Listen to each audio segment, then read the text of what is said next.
Dalam mitologi Jawa, gamelan diciptakan oleh Sang Hyang Guru Erasaka, dewa yang menguasai seluruh tanah Jawa yang istananya di Medang Kamulan, Gunung Lawu.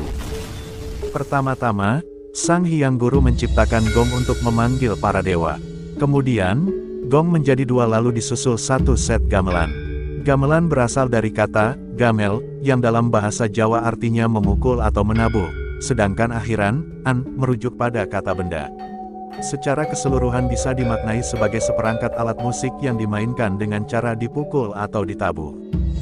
Pada zaman Majapahit, alat musik gamelan mengalami perkembangan yang sangat baik hingga mencapai bentuk seperti sekarang ini dan tersebar di beberapa daerah seperti Bali dan Sunda, Jawa Barat.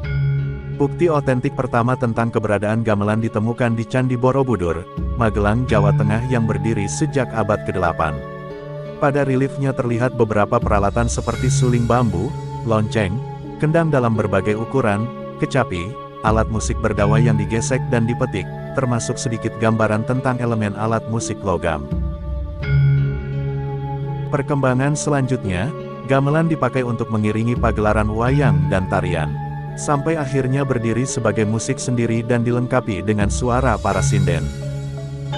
Gamelan yang berkembang di Jawa sedikit berbeda dengan gamelan Bali ataupun gamelan Sunda. Gamelan Jawa memiliki nada yang lebih lembut apabila dibandingkan dengan gamelan Bali yang rancak serta gamelan Sunda yang mendayu-dayu dan didominasi suara seruling. Menurut beberapa penelitian, perbedaan itu adalah akibat dari pengungkapan terhadap pandangan hidup orang Jawa pada umumnya. Pandangan yang dimaksud adalah, sebagai orang Jawa harus selalu memelihara keselarasan kehidupan jasmani dan rohani, serta keselarasan dalam berbicara dan bertindak. Oleh sebab itu, orang Jawa selalu menghindari ekspresi yang meledak-ledak serta selalu berusaha mewujudkan toleransi antar sesama. Lain halnya dengan gamelan Bali memiliki instrumen dasar yang hampir sama dengan instrumen dasar gamelan Jawa.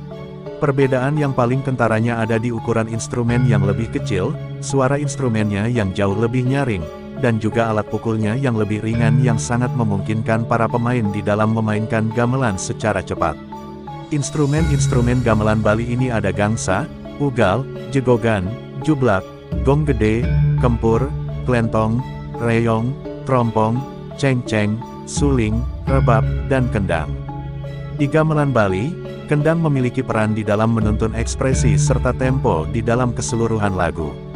Untuk gamelan Sunda atau degung, instrumen yang dipakai ada suling degung, rebab, kecapi, bonang, kulanter, jenglong, saron, gambang, panerus, dan juga gong serta kendang. Dalam karawitan Sunda, rebab serta suling sangat dominan. Keberadaannya sangat nyata ketika tembang dilantunkan oleh sinden. Direktur Pengembangan dan Pemanfaatan Kebudayaan Kemendikbudristek, Restu Gunawan mengucap banyak terima kasih atas semua pihak yang ikut memeriahkan kegiatan malam itu. Khususnya pada tim dari ISI Surakarta dan yang lainnya hingga akhirnya gamelan bisa diakui oleh dunia lewat sertifikat warisan budaya tak benda UNESCO. Gamelan telah diusulkan kepada UNESCO sejak tahun 2018, dan telah dinyatakan resmi masuk dalam daftar warisan budaya tak benda UNESCO melalui SIDANGKE 16 Komite Warisan Budaya Tak Benda UNESCO di Paris, Perancis pada tanggal 15 Desember tahun 2021.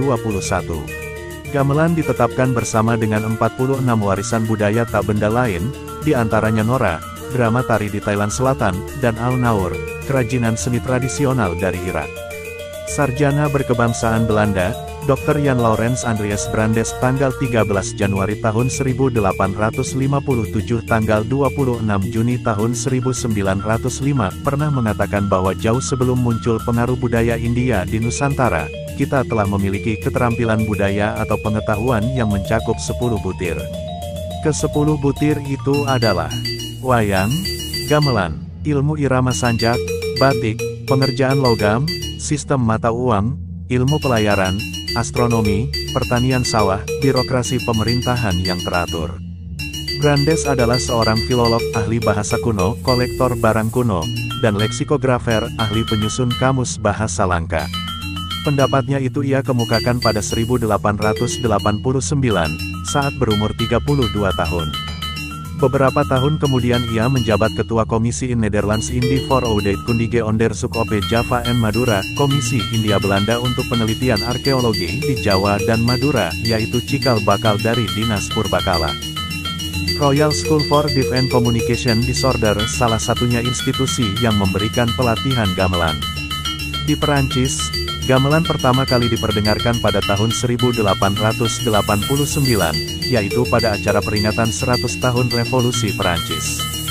Gamelan Jawa telah menjadi salah satu kurikulum tetap di New Zealand School of Music and ZSM, dengan kode mata kuliah PERF 250. Di Jepang, gamelan sudah menjadi media ajar di berbagai universitas, seperti Tokyo University of Fine Art and Music. Tokoh yang memperkenalkan gamelan Jawa di Jepang adalah seorang profesor dan dosen di Osaka University bernama Shin Nakagawa.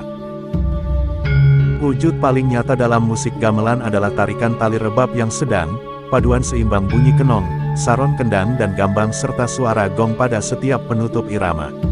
Penalaan dan pembuatan orkes gamelan adalah suatu proses yang sangat kompleks. Gamelan menggunakan 4 cara penalaan, yaitu slendro, pelok, degung, khusus daerah Sunda, atau Jawa Barat dan madenda, juga dikenal sebagai diatonis, sama seperti skala minor asli yang banyak dipakai di Eropa. Apabila kita melihat ke masa lampau, jadi sebenarnya gamelan pada mulanya hanya terdiri atas satu buah gong besar saja, kemudian lama-kelamaan dari satu buah gong besar yang ditambah dengan gong-gong yang ukurannya lebih besar dengan berbagai macam bentuk termasuk seperti apa yang bisa kita lihat sekarang ini.